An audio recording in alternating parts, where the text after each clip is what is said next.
Hi, I'm Jack Canfield, author of The Success Principles and co-author of the Chicken Soup for the Soul series. And I'm here today at the Author's Success Retreat that I do with Steve Harrison. And I want to introduce you to one of our attendees, Michael Riso.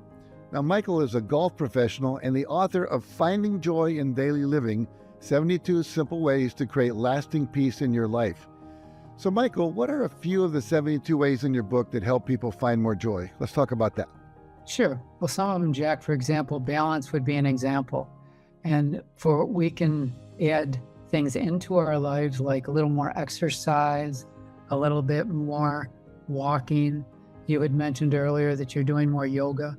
But also on the flip side of balance, you also have the things you want to take out. Maybe not spend so much time on the computer, things you might put too many hours into, like working overboard. You can look at that and start taking it out.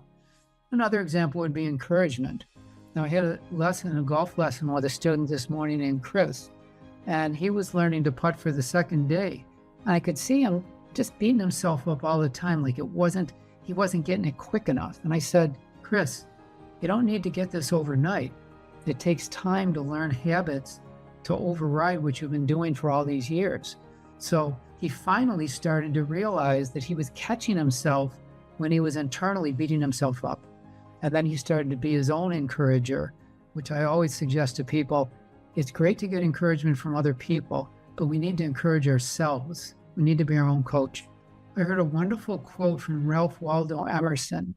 For every minute that you remain angry, you give up 60 seconds of peace of mind. And when I heard that, I said, man, I don't want to be angry at anybody. I don't want to hold on to anything. So that's one of the other points. And one of my favorite chapters is gratitude. And most of us say, well, gratitude's kind of obvious, Mike. I can be grateful for a new job. I can be grateful for a new house or a new car. I can be grateful for a birth of a child. But I'm talking about gratefulness toward things that we just take for granted. For example, Jack, what if you didn't have a chair to sit in? What if I didn't have a shirt to wear? What if we didn't have running water? What if we didn't have eyes to see or ears to hear? Those are the kind of things that we just gloss over and take for granted. So gratitude is really all about finding little things around us to be grateful for. And when we do that, we certainly will create more joy, more happiness in our life.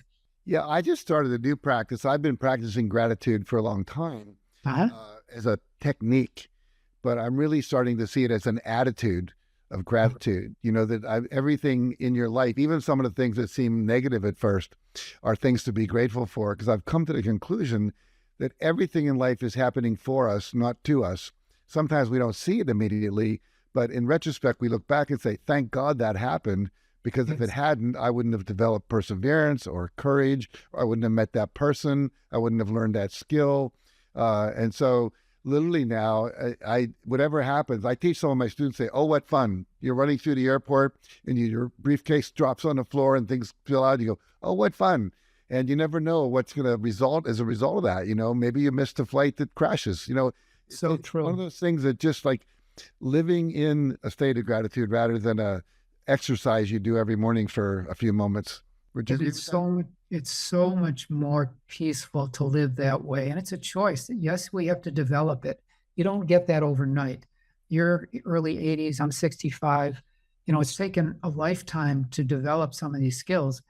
Young people, at least if they have some guidance from people that are older and maybe known some of this stuff or developed it, maybe they can take some of that and start applying it maybe earlier than we did. Yeah. I mean, one of the things you said when we were talking about your book earlier is you can't buy this stuff. You have to develop it. You know, it takes commitment and a practice. I know you've done lots of meditation retreats. As a result of that, you've developed a state of inner peace and so forth. Now you can buy the book and you can do the things that are in there, but you have to do them. So it's really important to have that practice. Talk about the concept of practice for a minute. How would you advise someone to take these techniques and principles you're teaching and integrate it into their life? Well, it starts out by being conscious of what's going on in your life. If you don't do that, and I had done some consulting years ago, And I came up with this concept, which probably wasn't new, but to me it was. And I called it a mind dump. And I put it into a book that I did some things for the Bar Association. That was part of an exercise. And the mind dump was very simply 3-word maximum. Anything that was on your mind, put it on paper, 1 per line. 1 word, 2 words, 3 words, nothing more than that.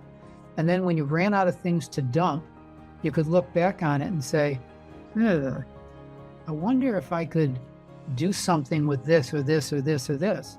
And you started to become more conscious of things in your life, maybe positive, maybe negative.